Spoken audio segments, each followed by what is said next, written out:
Hello everyone. Do you have a Toeic test, an English test, a grammar test coming up, or do you just want to improve your English grammar? Today I'm going to teach you a key strategy to get a higher score on these tests. Now, we're also going to do 5 Toeic questions, and I'm going to show you how to get the answer. All right, let's get into this. What is the key strategy? When you are taking these tests, if you are having trouble with the grammar or word choice, try to simplify the sentence. Try to break it down into subject, verb, object. Let's look at an example. Here is a Toeic question. Okay, so we want to simplify. How many clauses do we have here? We only have one clause, so what is the subject? Well, the subject is the lounge. What is the verb? Can blank hold. And what is the object? Up to 100 travelers. Okay, so we can break this down, simplify, and say the lounge can blank hold up to 100 travelers. So we have just one shorter sentence, and maybe the answer is clear. So what is the answer? Well, we have can plus hold. We have can plus a verb. So this describes the verb. The blank describes the verb hold. What describes a verb? Adverb. How are adverbs often created? Adjective plus ly. For example, quick, quickly. He is a quick runner, that's an adjective. He runs quickly, that's an adverb because it describes the action. Or graceful, gracefully. She is a graceful dancer, she dances gracefully. Their reaction was understandable, they reacted understandably. So we know we need an adverb before the verb hold. Well, the lounge is comfortable for up to 100 people. So the lounge can comfortably hold up to 100 people. It's comfortably plus hold. If we simplify the sentence, this might be clearer. Maybe not, but it might help you. Okay, let's go to number 2. What is the subject? Just go simple. Team. What is the verb? Developed. And what is the object? A campaign. So, a team developed a campaign by. Well, did the team get another group to develop a campaign? No. They did it all alone and without help. We can infer that. So they did it by themselves. So the answer is B. By oneself, such as by myself, by herself, by itself. This means alone and without help. For example, the child cooked dinner all by herself.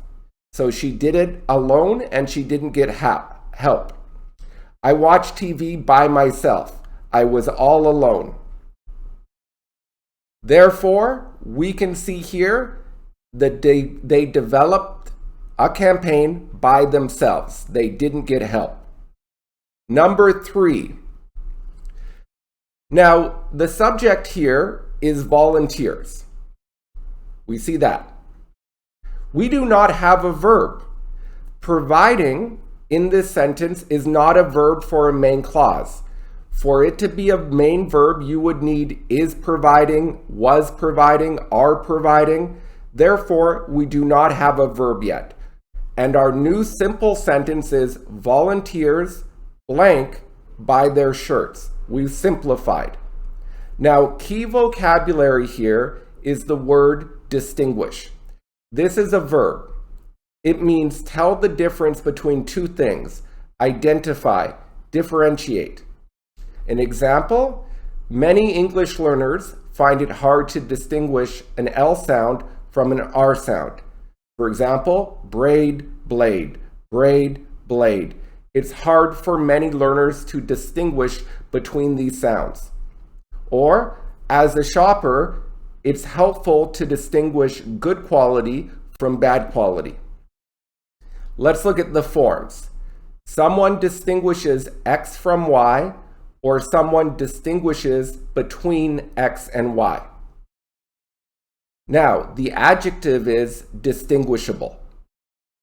Okay, now we know the vocabulary. Immediately remove C, because we know we need a verb. ing by itself is not a verb in a main clause. Once again, we would need is, are, was, has been before it. So we can immediately remove C. Next, remove A and D. Why? Well, if I say volunteers distinguish by their shirts, they distinguish what? We need an object or we need between after this. For example, I can distinguish good coffee from bad coffee, or I can distinguish between good and bad coffee. Here, we don't have anything after distinguish. We need an object. Because of this, we can see this is a passive sentence. We can infer this. It is starting with the object. Here's an example. The active sentence is visitors distinguish volunteers from other people by their shirts. Okay? Passive voice, volunteers are distinguished from other people by their shirts. So once again, the only answer here is B. All right, let's go to number 4. What is our subject? Audience members. What is our verb? We don't have one. And our object is to switch off all of their electronic devices.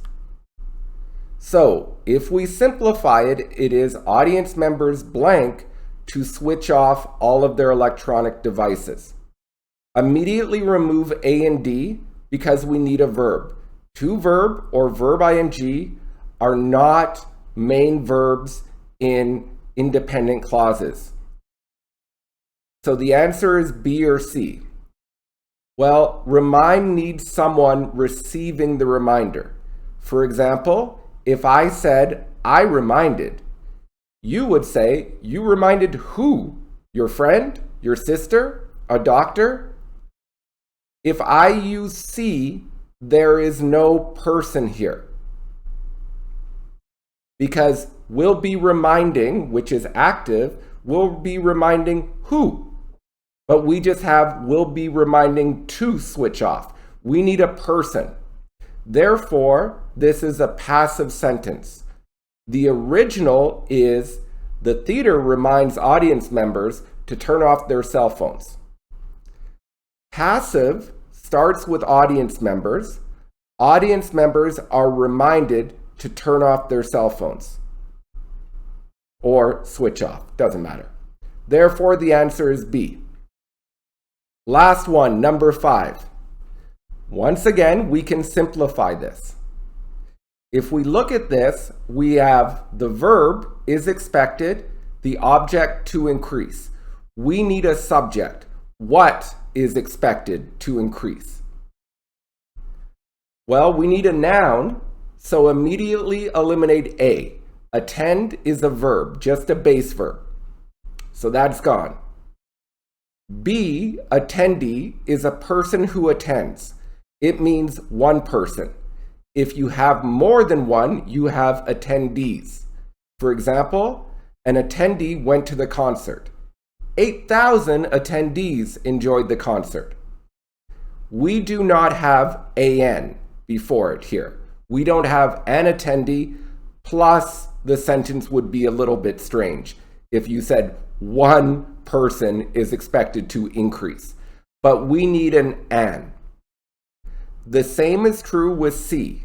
An attendant is a person who helps, serves, provides treatment.